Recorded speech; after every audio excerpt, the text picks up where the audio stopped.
For the first time this morning, we are going to learn about the coronavirus from someone who is right now being treated for the coronavirus. One of the passengers on board the Diamond Princess, who was confirmed as a coronavirus case, taken off the ship and now receiving medical care in hospital in Tokyo. I'm going to introduce you to Rebecca Frasure now. She's from a town just outside Portland, Oregon, Forest Grove, Oregon. There she is, live with us from her hospital bed. Rebecca, I'm just delighted to welcome you to the program, and we can't wait to hear the story you're going to tell. But good morning and welcome. Good morning, Heather. Thank you for having me on. Listen, as I look at you, I'm thinking Rebecca Frasure looks pretty well. How are you, Rebecca? I feel pretty well. I never really had any symptoms like cough, a slight fever when I arrived on Friday to the hospital. Both of those have since resolved. I haven't experienced anything else, so I'm very thankful for that. Meanwhile, you're still in hospital, and we'll get to the certain, the current conditions in just a second, but take me back to where this whole story began, because we're very intrigued. As I said, we've never spoken to anybody on our program with coronavirus. So were you showing any symptoms? How did you even know you were sick? Yeah, so basically, once the ship was returning to Tokyo, we learned about that first case from that passenger who disembarked in Hong Kong. As a result, they had the Japanese Health Ministry board our vessel. They did test all of our temperatures that first day. They also passed out a questionnaire in which you would indicate if you were feeling fluish or had been to those regions of China that were affected, as well as taking painkillers. My husband and I did mark that we take painkillers, Advil, Tylenol, things of that nature. Mm-hmm. And as a result, we're then additionally targeted for an additional throat swab, which is how I tested positive. My husband tested negative. Otherwise, you might not have known. I mean, what does it feel like? What did it feel like in your case, this sickness? I mean, it feels physically, I don't have any symptoms. I would have never known had I not been randomly chosen. Okay. Just because I marked that I take, Advil on occasion. So not even feverish, not even coughish particularly? Nothing unusual, Rebecca? No, I mean, not really. Okay. We had been out and about outside. We had taken a tour in Taiwan. And, after that, I had a little bit of a cough, but I figured, it's just because I had been outside and, in a boat. So nothing to worry about. I don't typically worry about those things too terribly much unless, it becomes acute. And then, and that there's a swab and you test positive for this coronavirus, which, as you know, is, it's deadly in some cases for people, but it's a big mystery, so everyone's rather fearful of it. To hear that you had, even though exhibiting hardly any symptoms, you had tested positive, what was your reaction to that? I was really dumbfounded, really, when I heard. I heard on Friday morning, a member of the cruise staff came to my door along with a health official. The cruise staff was there to basically translate the information to me in English that I had tested positive, that I would need to be removed from the ship and go to a hospital locally.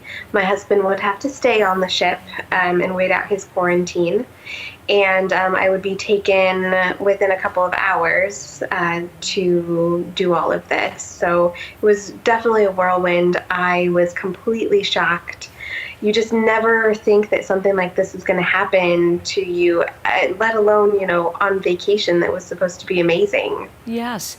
And so there you are, about an hour and a half or so outside of Tokyo, outside of Yokohama, where you were on the ship, where it is in port, in this hospital. And as we talk, can you show us, I mean, this looks like a Western hospital room to me. Is it a private room? Show us around and tell us where they're caring for you. Yeah, so it is a private room. Here it is. Just take a little spin. I have a nice big window, so that's good. And then there's my door. There's a restroom over there to the right, and a sink here. And then behind And me then your is the bed. bed. So a pretty standard hospital room in isolation. You're there by yourself. And when we were just gearing up to talk to you on air, we were watching as a doctor came in and dealt with you. How are they caring for you? What are they doing in terms of looking after you and treating you, Rebecca? Yeah, so basically they're just monitoring me. So monitoring my temperature multiple times a day, blood pressure, pulse, and listening to my lungs.